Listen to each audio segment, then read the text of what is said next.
Subscribe, like and share ACB. Click the bell icon for more interesting videos.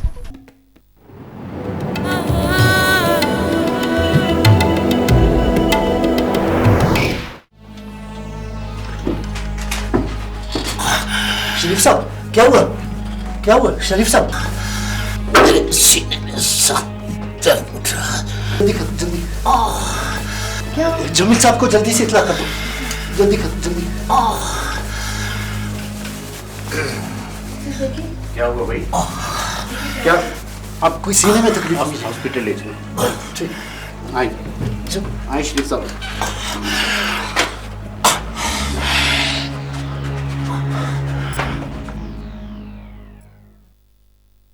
हाँ हाँ, नहीं नहीं, आप बिल्कुल बेफिक्र हो जाए। आपका माल जल्द आप तक पहुंच जाएगा। ओके, खुदा हाफिज़। देखो लड़की, मेरे सब्र का पैमाना लबरेज हो चुका है। मेरे सब्र का पैमाना लबरेज हो चुका है। तुम और तुम्हारे सब्र पर लानत हो। क्या बकवास कर रही हो तुम? तुम्हारी ये जुर्रत! मैंने अगर तुम्हारी रुसवाई की बात, तस्वीर, कहानियां नौजवानों के हाथों में ना दी तो मेरा नाम भी रजिया नहीं। तुम्हारे पास कुछ होगा तो ना। मेरे पास कुछ होगा? ये तस्वीरें कहाँ गई? तुम क्या समझती थी? जब खुदा किसी की मदद करने पे आता है ना, तो तुम जैसी बुराइयों को मिटाने के लिए कोई ना कोई फरिश्ता भेज ही देता है। तुम फिक्र मत करो, क्योंकि तुम्हारी तस्वीरों की कापियां मेरे पास मौजूद है। मुझे पता है तुम झूठ बोल रही हो। तुमने तो ये सोचा भी नहीं होगा ना कि कोई तुम्हारे चुंगल से भी आजाद हो सकता है। खुदा तुम्हें बर्बाद करे। न जाने तुमने कितनी मासूम लड़कियों को इस दलदल में धकेला होगा। तो क्या करोगी तुम? पुलिस के पास जाओगी? नहीं नहीं, मैं ये हिमाकत बिल्कुल नहीं करूंगी, क्योंक't मुझे अच्छी तरह पता है कि तुम्हारे हाथ कितने लंबे हैं। और वैसे भी मेरी औकात ही क्या है। मैं तुम्हारा मुकद्दमा खुदा की अदालत में पेश करूंगी, वही तुम्हारा इंसाफ करेगा।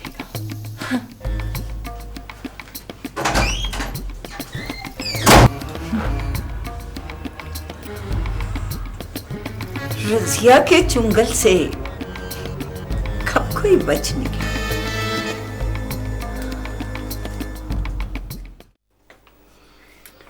कहो तानिया, तुम्हें कोई मुश्किल तो पेश नहीं आ रही?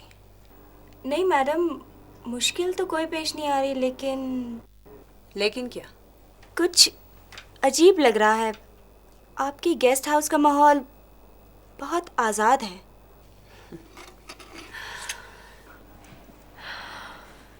ये गेस्ट हाउस कम क्लब है। चंद दिनों में ना तुम सिर्फ यहाँ की आदी हो जाओगी, बल्कि तुम्हें कुछ अजीब सा भी नहीं लगेगा। इंसानी फितरत भी बड़ी अजीब सी चीज़ है। जिस माहौल में रहती है वहाँ की आदी हो जाती है। हकायत सादी है। मट्टी से किसी ने पूछा कि तुम्हारे अंदर इतनी खुशबू कैसे है? मट्टी ने जवाब दिया, मैं एक आम सी मट्टी हूँ। बात सिर्फ इतनी है कि बरसों से फूलों की सोबत में पड़ी हूँ। आप कहना क्या चाह रही हैं मैडम? मुझे कुछ समझ में नहीं आया। मैं ये कह रही हूँ कि इस माशरे ने जो मुझे दिया है, मैं उसे वही लौटा रही हूँ। अब तुम ही मुझे बताओ, क्या तुम अपनी माँ को मरता हुआ देख सकती हो? अल्लाह ना करे मैडम। इंसान को ज़हनी तौर पर हर किस्म के हालात से लड़ने के लिए तैयार रहना चाहिए। हो सकता है तुम्हें मजबूरी में कुछ ऐसा करना पड़ जाए जो तुम्हारे ज़मीर को गवारा ना करता हो। वैसे मजबूरी में हराम भी हलाल हो जाता है। मैं समझी नहीं। समझ जाओगी, समझ जाओगी। इंसान की जिंदगी में कुछ ऐसा वक्त भी आता है जब इज्जत, बेइज्जती सब बेमायने हो जाती हैं। सिर्फ पैसा दुनिया की सबसे बड़ी हकीकत बन जाता है। आप ठीक कहती है मैडम। मजबूरियों का सामना करते करते तो मैं भी थक गई हूँ। मैडम वो अम्मी के हाँ हाँ, सिर्फ 50,000 का इंतजाम हो सका है। क्या सिर्फ 50,000? तुम फिक्र ना करो, अभी हमारे पास काफी वक्त है।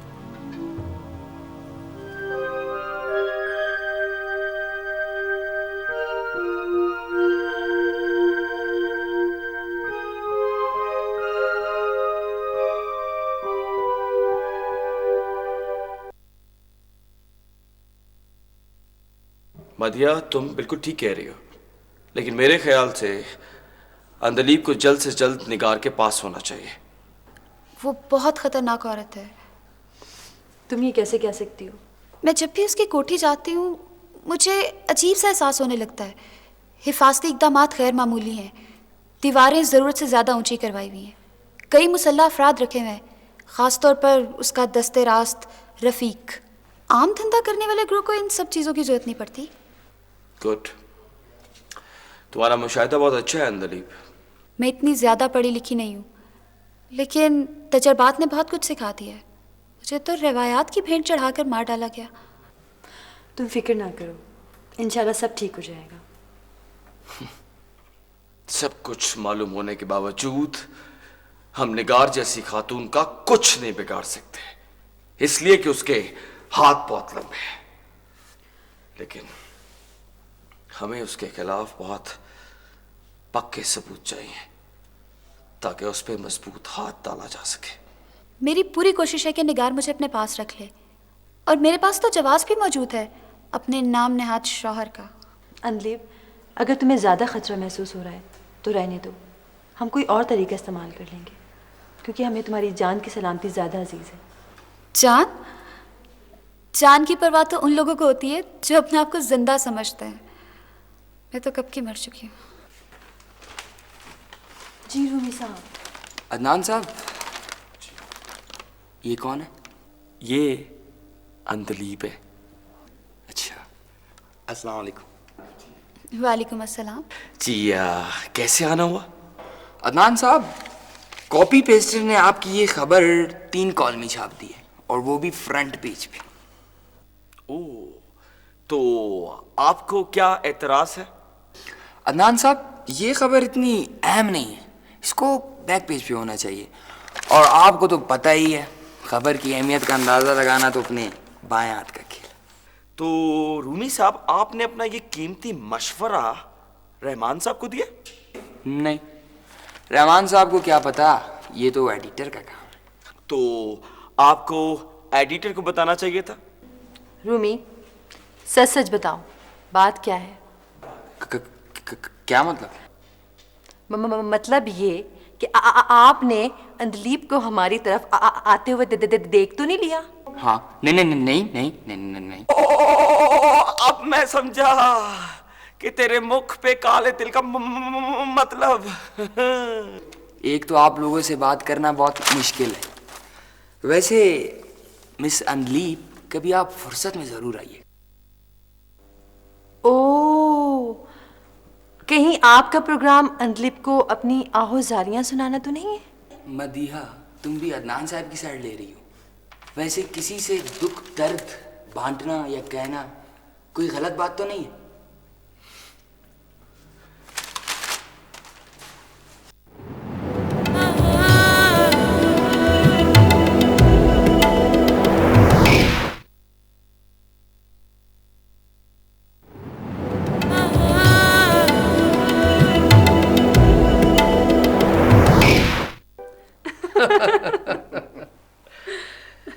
वैसे ये नदीम बड़े काम का आदमी निकला। हाँ भाई, आखिर समी का भाई है, कुछ ना कुछ तो सीखा ही होगा उससे। समी को देखकर अब तो मेरा भी दिल करता है कि रोज नई नई शादियां करता रहूं। तुम्हारी तो पर अब कट चुके हैं। औरत सब कुछ बर्दाश्त कर सकती है, लेकिन मर्द की दूसरी शादी का नाम सुनते ही उसके तन बदन में आग लग जाती है।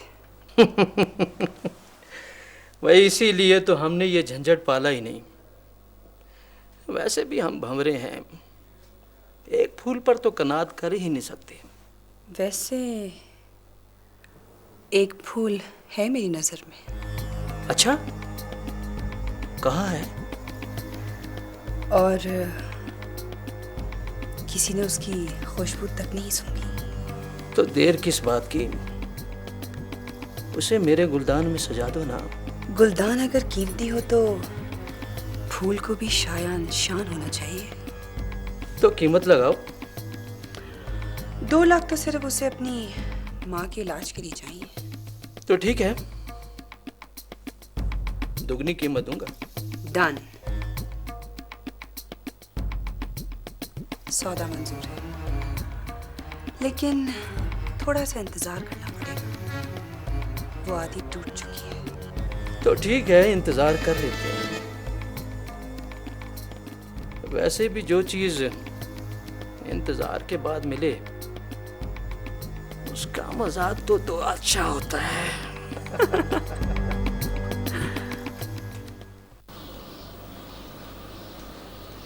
नाज़रीन, आपको एक और नतीजा सुनाते हैं। कौमी असम्बली का खाना नंबर NA 6 यहाँ से मुमताज़ सनतकार मोहम्मद अहसन खाना खैर हैं।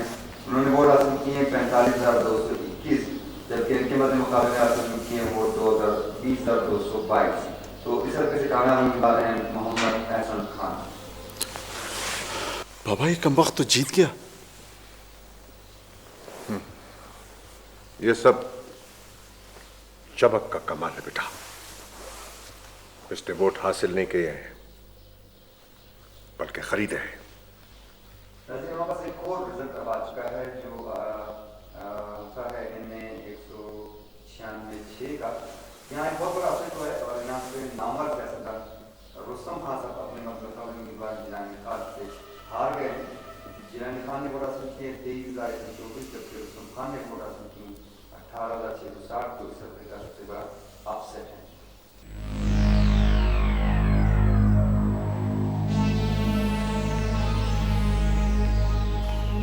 ये रुस्तम खान की पहली शिकस्त है। बाबा, ये सब किया जरा एहसन का ही है। हार जीत जिंदगी का हिस्सा है बेटा। अफसोस तो उस घटियापन का है जो एहसन ने किया है। बाबा, अगर आप कहें तो मैं ऐसा ना बेटा ना, हम एहसन की सतह तक नहीं गिर सकते, लेकिन मैं अपना हिसाब जरूर लूंगा। बाबा, अपना हिसाब अपने हाथ से चुकाने का मजा ही कुछ और है। मैं देख लूंगा उस दुकानदार के बच्चे को। ना बेटा, तुम ऐसी कोई जज्बाती हरकत नहीं करोगे, लेकिन मैं अपना बदला जरूर लूंगा। दुनिया देखेगी। मैं तो इलेक्शन हार गया हूं, कोई बात नहीं, लेकिन यूं समझ लो कि एहसन ये इलेक्शन जीत कर भी हार गया है, जीत कर भी हार गया है।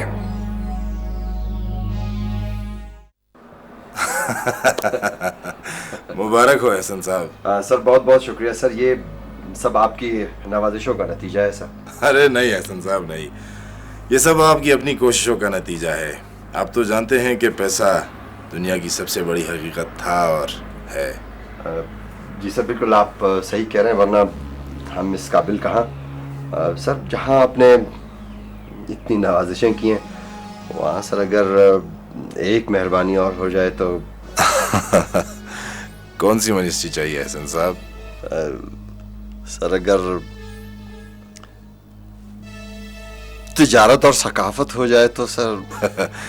एक तो चौपड़ी और वो भी 2-2।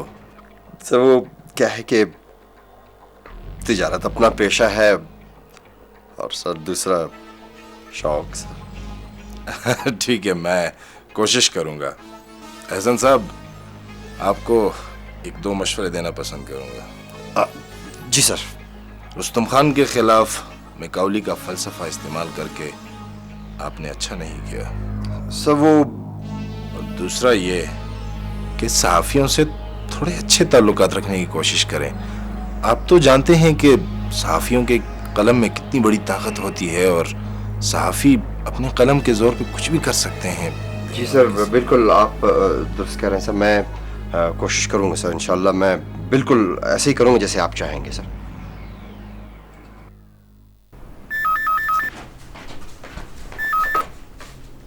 हेलो,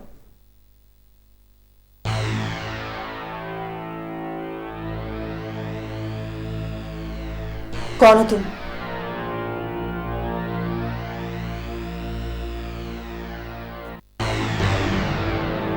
मैं पूछती हूँ कौन हो तुम? Hello hello,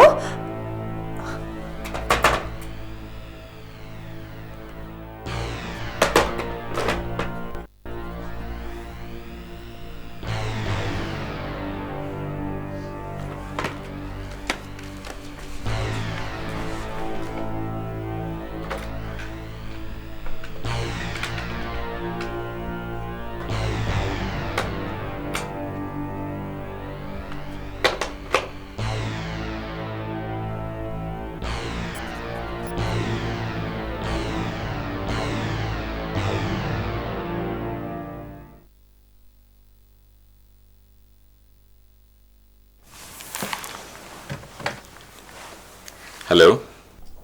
hello Fawad. मदिया, तुम और इस वक्त? फवाद, मुझे फोन पर धमकियां मिल रही हैं। धमकियां? कौन दे रहा तुम्हें धमकियां? धमकियां देने वाले ने अपना नाम और पता नहीं लिखवाया है। सॉरी, मेरा मतलब है कोई CLI पे नंबर वगैरह तो आया होगा ना? क्या हो गया है फवाद तुम्हें? वो अपनी निशानी कैसे छोड़ेगा? मेरे ख्याल से वो किसी PCO से फोन कर रहा होगा। तुम ठीक कहती हो। क्या कह रहा था वो? अदनान को बाज रहने का मशवरा दे रहा था और ना मानने की सूरत में उसे कत्ल और मुझे नुकसान पहुंचाने की धमकी दे रहा था। तो तुम्हारे ख्याल में ये कोई निगार का कारिंदा है? जरूरी तो नहीं, कोई और भी सरपरस्त हो सकता है। मदिया, खुलकर बात करो। तुम जानते हो फवाद। ठीक है, मैं सुबह रिपोर्ट दर्ज कर लूंगा। रिपोर्ट से कुछ नहीं होगा। तो फिर मैं क्या करूं? मैं चाहती हूँ फवाद कि तुम अदनान की हिफाजत का बंदोबस्त करो। ये तुम्हारा फर्ज है। देखो मदिया, 24 घंटे तो निगरानी जरा मुश्किल है। मैं किसी सादा लिबास ड्यूटी लगा दूंगा। तुम अदनान से कहो कि वो जरा मोहतात रहे। ठीक है, मैं उसे समझाने की कोशिश करूंगी। ओके, अल्लाह हाफिज़।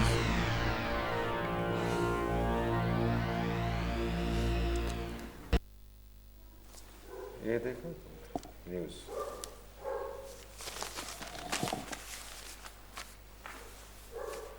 हेलो, कौन बोल रहा है? एहसन बोल रहा हूँ रुस्तम साहब। हमने सोचा आपने मुबारकबाद का पैगाम नहीं दिया, तो चलो हम भी अफसोस कर लेते हैं।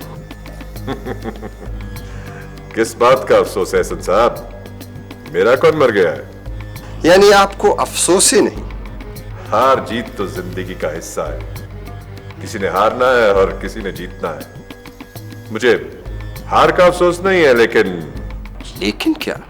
कुछ नहीं, बस इतना याद रखना, ये हार नहीं थी एहसन, और कभी कभी जीत नहीं होती। रुस्तम खान, तुम्हारी बात मेरे समझ में नहीं आ रही। बहरहाल, इंसान को बहुत बड़े दिल के साथ अपनी हार कबूल कर लेनी चाहिए। वैसे भी दौर बदल गया है। मैंने आपसे पहले भी कहा था रुस्तम खान कि लोग फ्यूडलिज्म से तंग आ चुके हैं, उसका खात्मा चाहते हैं। सनतकार कौन से आसमान से उतरे हुए फरिश्ते हैं मिस्टर एहसन? मुमकिन है आप दुरुस्त कह रहे हो रुस्तम साहब, लेकिन सनतकार ने जागीरदार को टफ टाइम देना शुरू कर दिया है। बहुत खूब मिस्टर एहसन, बहुत खूब, लेकिन एक बात याद रखना, जमीन जमीन ही होती है, उस पे से गुजरने वाला सैलाब उसकी जरखेजी में और इजाफा कर देता है। फैक्ट्री का क्या है, आज है कल नहीं। और हाँ, एक बात और याद रखना, हमारी तो फसलों को भी कोई आग लगा देना तो वो भी खाद बनकर फायदा देने लगती है। टाइम टाइम रुस्तम साहब, वक्त का क्या करें, बड़ी बेवफा शय है, यूं बदल जाता है सब कुछ। वाकई वक्त बदल गया है मिस्टर एहसन। मेरी बात अब तुम कान खोल के सुन लो। जो घटिया हरकते तुमने मेरे खिलाफ इस्तेमाल किए थे, मैं उन्हें कभी माफ नहीं करूंगा, इसलिए कि मुझे मेरी इज्जत अपनी जान से भी ज्यादा अजीज है।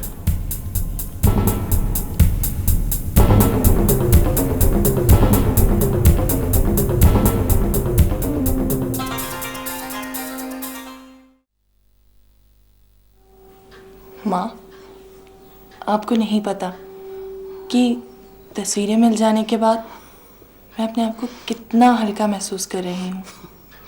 हाँ बेटा, मुझे अंदाज़ा है। बस तुम्हारी अब्बू की बीमारी की वजह से मैं बहुत परेशान हूँ। वो भी ठीक हो जाएंगे, कल उन्हें भी हॉस्पिटल से छुट्टी मिल जाएगी। बस खुदा खैर करे, खैर खैरियत से वो घर आ जाए इंशाल्लाह। माँ। जी बेटा। आपसे एक बात करनी है। हाँ हाँ, क्या बात है? वो आफ्ताब है ना, वो अपनी मामा को हमारे घर भेजना चाहता है। तो ये बात है? आफ्ताब अच्छा लड़का है। हाँ हाँ, वो अच्छा लड़का है, हैंडसम है और जॉब भी करता है। माँ, आप खुद बताइए कि एक औरत को एक मर्द से क्या चाहिए होता है? तहफ़्फ़ुज़, और वो तहफ़्फ़ुज़ मुझे पहले ही दे चुका है। ठीक है बेटा, तुम्हारे अब्बू हॉस्पिटल से आ जाएं तो मैं उनसे बात करूंगी। लेकिन आप उनसे कहेंगी क्या कि हम आफ्ताब को कैसे जानते हैं? बेटा, ये मुझ पे छोड़ दो, मैं खुद ही बात कर लूंगी, ठीक है?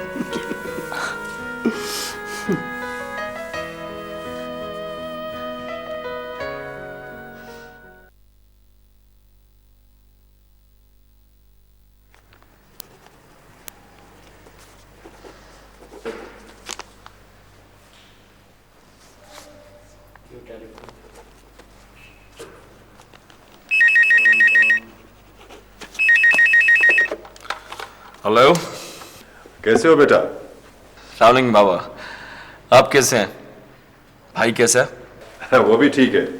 वो बाबा, मुझे इलेक्शन में हारने का बहुत अफसोस है। बेटा, फतह और शिकस्त तो जिंदगी का हिस्सा है। किसी ने जीतना है और किसी ने हारना है। मुझे अफसोस तो उस घटिया तरीके का है जो उन्होंने मुझे हराने के लिए इस्तेमाल किए हैं। डोंट वरी बाबा, मैं आपकी बात समझ गया। हैसन बच के जा नहीं सकता, मैं उसे बेनकाब करके दम लूंगा। हाँ बेटा, तुम अपनी कोशिश कर लो, मैं अपनी कोशिश करता हूं। बाबा, आपने भाई को समझा दिया, कहीं जज्बात में गलत कदम ना उठा ले। हाँ बेटा, मैं उसकी तरफ से जरा परेशान हूं। वो बिल्कुल बिफरे हुए सांप की तरह है। वैसे मैंने सख्ती से मना कर दिया कि कोई उल्टी सीधी हरकत नहीं करनी। ये आपने बहुत अच्छा किया बाबा। अच्छा, ये बातें तो होती रहेंगी। ये बताओ, हमारी बेटी मदिया कैसी है? ठीक है बाबा, वो एक फैशन शो को कवर करने गई है, अभी थोड़ी देर तक आ जाएगी। एक बात सुनो, हम तुम्हारी शादी ना कर दें? कम ऑन बाबा, आपको मेरी शादी की इतनी जल्दी क्यों है? भाई, इलेक्शन के गम मिटाने के लिए कोई खुशी तो होनी चाहिए।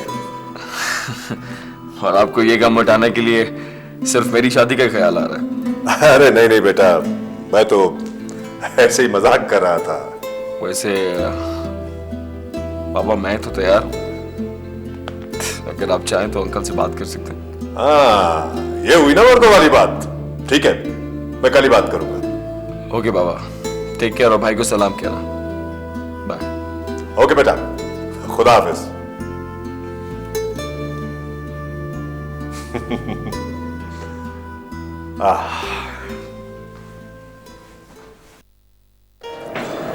मामा, अब आपके अब्बू की तबीयत कैसी है? माशाल्लाह बेहतर है। अब तो वो घर पे भी आ गए हैं। गुड। अच्छा ये बताओ कि तुमने अपनी मामा से बात की? जी हाँ। तो क्या कहा तुम्हारी अम्मी ने? मेरी माँ ने कहा है कि आप अपनी मामा को मेरे घर भेज दीजिए। गुड। अच्छा ये अब आप इतना शर्मा क्यों रही हैं? कुछ नहीं, ऐसे ही। मैंने कभी सोचा भी नहीं था कि जिंदगी के किसी मोड़ पर मुझे तुम जैसी लड़की मिल जाएगी। तुम्हें पता है, तुमसे मिलने से पहले मेरी जिंदगी बिल्कुल खाली कैनवस की तरह थी, जिसमें अब रंग बिखर गए। तो शायरी भी करने लगे हैं जनाब? जब किसी से मोहब्बत हो जाए ना, तो इंसान खुद ब खुद खूबसूरत लफ्ज इस्तेमाल करने लगता है। शायरी क्या है? खूबसूरत लफ्जों का इजहार, जैसे मोती किसी लड़ी में पिरो दिए गए हो। मोहब्बत भी ऐसे ही जज्बों की माला है। मैं तो आपकी इज्जत उस दिन से करने लगी थी जिस दिन आपने मुझे गुंडों से बचाया था, और तस्वीरें मिल जाने के बाद तो आप मेरे लिए देवता हो गए हैं। अरे नहीं, मुझे इंसान ही रहने दो, क्योंकि देवता शादी नहीं करते। दासियां तो रखते हैं। सिर्फ पूजा के लिए। मैं भी तो आपकी पूजा ही करती हूँ। गलत बात। पूजा सिर्फ ऊपर वाले की जाती है। मैंने तो अपने मोहब्बत के इजहार में आपसे ये कह दिया था। मुझे पता है, मैं तो मजाक कर रहा था। कम ऑन, अभी हंसो, क्या देख रही हो? प्लीज।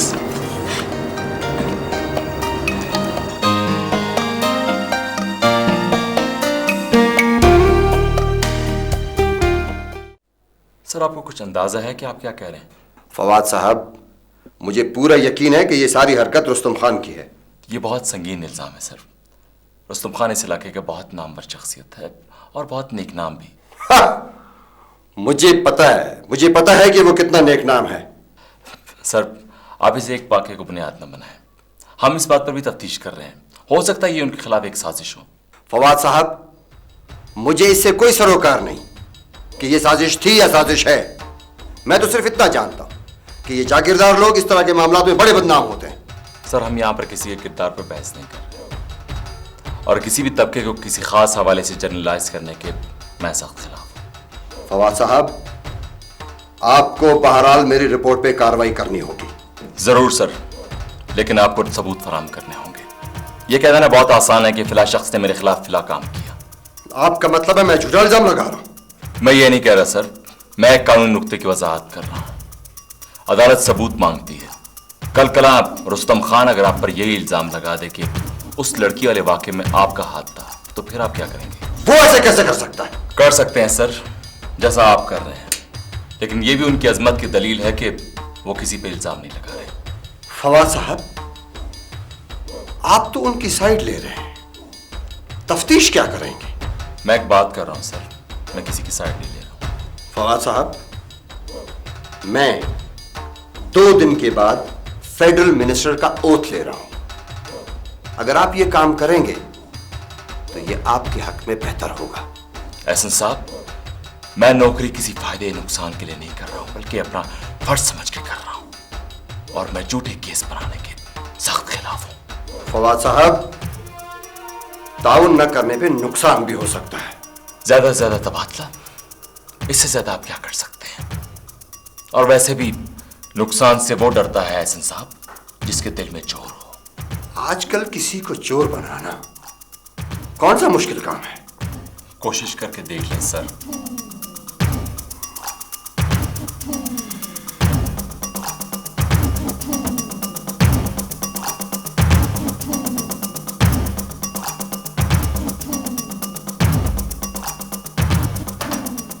ठीक है फवाद अहमद साहब।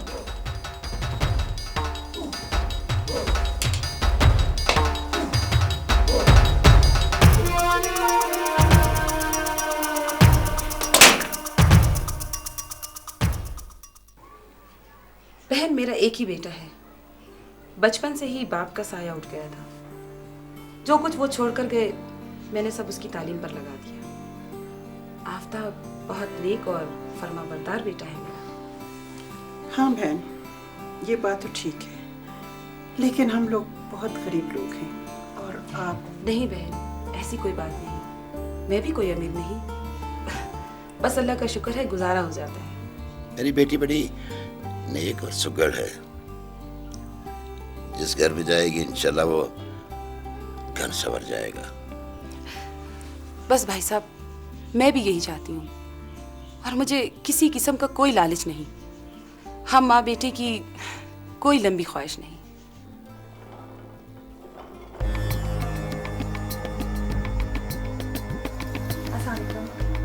वालेकुम अस्सलाम।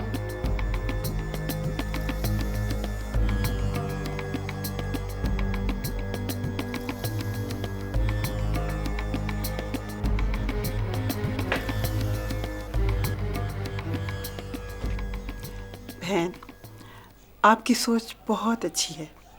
काश ये सोच हमारी सारी ख्वातीन को हो जाए तो हमारा माशरा कितना अच्छा हो जाए। अरे नहीं बहन, अच्छे और बुरे इंसान तो इसी माशरे का हिस्सा हैं। इन्हीं के दरमियान रहकर नेकी का दिया जलाना है। हमें तारीकियों से घबराना नहीं चाहिए। वैसे असली तौर पर तो हमें कोई एतराज़ नहीं, लेकिन फिर भी अगर आप 2-4 दिन हमें सोचने के लिए दे दें तो।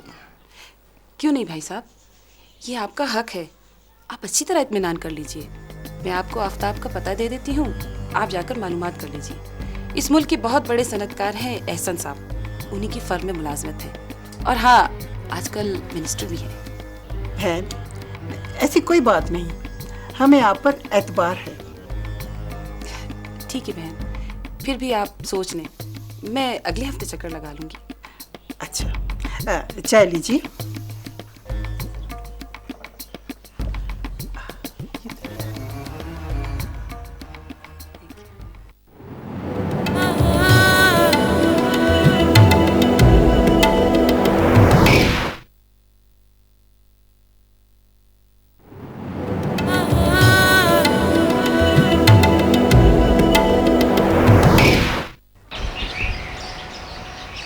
वहाँ मेरे दोस्तों ने तो अपना प्रोग्राम कंफर्म कर रखा है, आपकी कंफर्मेशन बाकी है। वैसे एक का बंदोबस्त तो मैंने कर लिया। बस आप दूसरी भी कंफर्म समझिए। सिर्फ 2 हफ्ते की और बात है। कब आना उन लोगों ने? तीसरे हफ्ते। फिर तो कोई मसला ही नहीं है। देखो, ऐन वक्त पर कोई प्रॉब्लम ना हो जाए। कुछ नहीं होगा। देखिए जमीर साहब, आपको तो तजुर्बा है इस फील्ड में, जहांदीदा आदमी है। ये लोग रुपया पानी की तरह बहाते हैं, इसके इंतजामात में कोई कमी नहीं होनी चाहिए। क्या बात है रफीक? कोई साहब है वहां से, कहते हैं वो तहसीलदार हैं और दिलबर साहब ने उनको यहाँ आने को कहा था। हाँ बाबा, वो मेरे साथ आया है और मेरे साथ ही वापस जाएगा। भिजवाओ उसे, भिजवाओ उसे। अस्सलाम वालेकुम। आओ बाबा आओ, तुम्हारा काम हो जाएगा। मैंने बात कर ली एहसन साहब से, जमीर साहब से। क्यों परेशान होते हो तुम? क्या मसला है दिलबर? बाबा, प्रमोशन रुकी हुई है इसकी। तुम्हें तो पता है हमारे मेहरबानों ने शिकार के लिए इलाके बांट रखे हैं। एक मेहरबान दूसरे के इलाके में शिकार के लिए नहीं जाता, लेकिन फिर भी शिकार के लिए कभी कभी जाना पड़ता है। ऐसे में ये लोग बहुत काम आते हैं।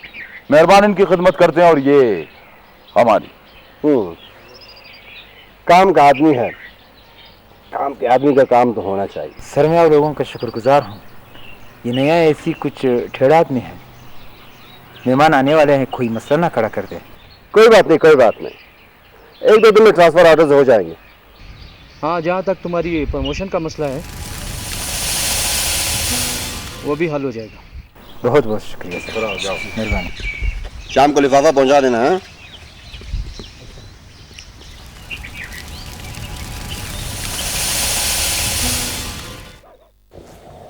शाबाश मुंशी जी, बिल्कुल ठीक है। आप तो पक्के अकाउंटेंट बन गए। छोटे सरकार, ये आपकी जरा नवाजी है। नहीं मुंशी जी, आप वाकई बहुत मेहनती शख्स हैं और हमारे खानदान का सरमाया है। जी बहुत शुक्रिया। अगर बाबा मौजूद ना भी हो तो हमें कभी हिसाब किताब में मसला नहीं हुआ है। अस्सलाम वालेकुम बाबा। बड़े सरकार अस्सलाम वालेकुम। वालेकुम सलाम मुंशी जी, आप कैसे आए? जी बाबा, वो मैंने बुलवाया था, कुछ हिसाब किताब चेक करना था। ठीक है, आप जाइए। बहुत अच्छा जी। मैं ये अखबार शहर से लाया हूँ। वैसे तो इस हवेली में भी अखबार आते हैं, लेकिन मैंने सोचा तुमने शायद ये खबर न पड़ी हो। बाबा मैं कुछ समझा नहीं। मैंने जब तुम्हें कहा था कि ऐसी वैसी हरकत नहीं करनी, तो फिर तुमने ऐसी हरकत क्यों की? बाबा मैंने कुछ नहीं। तुम झूठ बोल रहे हो। बाबा अगर वो आप पे कातलाना हमला करवाता तो शायद मैं कानून का दरवाजा खटखटाता, मगर उसने मेरे शरीफ बाप पे घटिया इल्जाम लगाया और ये मुझसे बर्दाश्त नहीं हुआ।